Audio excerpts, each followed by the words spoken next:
दोस्तों नमस्कार। दोस्तों हमारे देश के पूर्व राष्ट्रपति रामनाथ कोविंद आज राजस्थान के चूरू जिले के दौरे पर थे। चूरू जिले के सालासर बालाजी में उन्होंने जनसभा को संबोधित करते हुए बयान दिया है कि मैंने मेरे कार्यकाल में 33 बार विदेश यात्रा की और जब भी मैं विदेश जाता था तब उस देश के प्रधानमंत्री और राष्ट्रपति हमारे देश के विदेश मंत्रालय को पत्र लिखते थे कि हमें आपके राष्ट्रपति की गाड़ी में बैठना है और एयरपोर्ट से कार्यक्रम स्थल तक हम राष्ट्रपति जी के साथ बैठना चाहते हैं। उन्होंने कहा कि हमारे देश के लिए कितनी सौभाग्यशाली बात है कि आज हर देश का प्रधानमंत्री और राष्ट्रपति हमारे देश की प्रशंसा कर रहे हैं और हमारे देश के राष्ट्रपति के साथ बैठना चाहते हैं। उन्होंने यह भी कहा कि वो लोग रामनाथ कोविंद के साथ नहीं बल्कि भारत देश के राष्ट्रपति के साथ बैठना चाहते हैं और ऐसा कई बार हुआ है जब उन्होंने हमारे देश के विदेश मंत्रालय को प्रधानमंत्री की ओर से भी और राष्ट्रपति की ओर से भी पत्र लिखा गया कि हमें आपके राष्ट्रपति के साथ बैठना है। इसके अलावा रामनाथ कोविंद ने करीब 20 से 25 मिनट तक प्रधानमंत्री नरेंद्र मोदी की जमकर तारीफ की। उन्होंने कहा कि पिछले 10 सालों में हमारे देश में जो विकास हुआ है उसकी गति बढ़ी है।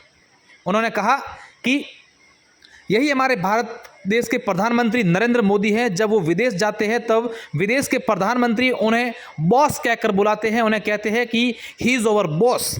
ये अपने देश के लिए गौरवशाली बात है। इसके अलावा रामनाथ कोविंद ने लगातार देश को लेकर ये कहा कि जिस तरीके से पिछले 10 सालों में देश विकास की गति में लगातार आगे बढ़ रहा है तो आने वाले 2 या 3 सालों में हमारा देश शक्तिशाली बनेगा। उन्होंने यह भी कहा है कि देश के पूरे विश्व के जो 3 अग्रणी देश हैं उनमें से हमारा देश शामिल हो जाएगा। गौरतलब है कि पूर्व राष्ट्रपति रामनाथ कोविंद आज सालासर बालाजी में नवनिर्मित श्रीमती त्रिवेणी देवी उच्च माध्यमिक आदर्श विद्या मंदिर का लोकार्पण करने आए थे। इस दरमियान उनके साथ केंद्रीय कृषि राज्य मंत्री कैलाश चौधरी भी रहे, विद्या भारती के जो पदाधिकारी हैं वो भी रहे, राष्ट्रीय स्वयंसेवक संघ के क्षेत्रीय प्रसारक नीमाराम भी उनके साथ रहे। इसके अलावा कई जो हैं अतिथि भी रहे।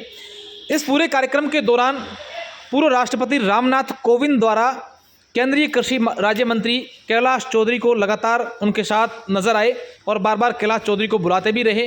हालांकि इस दरमियान पूरा का पूरा जो डेकोरम है वो रखा गया, प्रोटोकॉल जो पूर्व राष्ट्रपति का होता है वो रखा गया।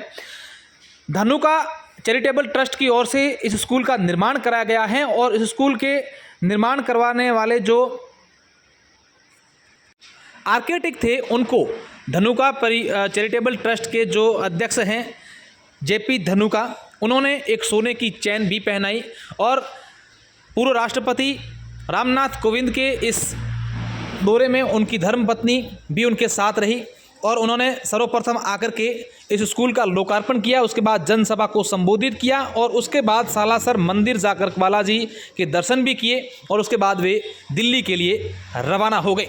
वहीं आरएसएस की एक किताब का इन्होंने पोस्टर विमोचन भी किया। इस दरमियान आप देखिए कि ये तस्वीर जो अभी आप देख पा रहे हैं, इन तस्वीरों में राष्ट्रीय स्वयंसेवक संघ की पुस्तक का विमोचन किया और इसमें पदाधिकारी जो हैं वो आपको उपस्थित नज़र आ रहे हैं। धानुका परिवार के जो लोग हैं, उसके बाद केंद्रीय मंत्री कैलाश चौधरी हैं, पूर्व राष्ट्रपति रामनाथ कोविंद हैं, नीमाराम जी हैं और उसके अलावा तमाम जो हैं वो आपको अतिथि मौजूद आ रहे हैं। और इसके अलावा विद्या भारती के जो 5 होनहार विद्यार्थी हैं उनका सम्मान किया गया और ये जो स्कूल का निर्माण करवाया गया, स्कूल निर्माण में जिन्होंने भागीदारी निभाई, चाहे कॉन्ट्रैक्टर हो, चाहे आर्किटेक्ट हो या फिर स्कूल के प्रिंसिपल हो, उनका भी सम्मान किया गया।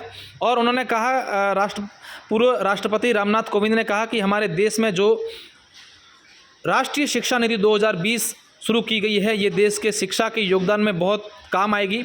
और आप देखिए कि जो आर्किटेक्ट हैं उनको जो है एक सोने की चैन पहनाई जा रही है।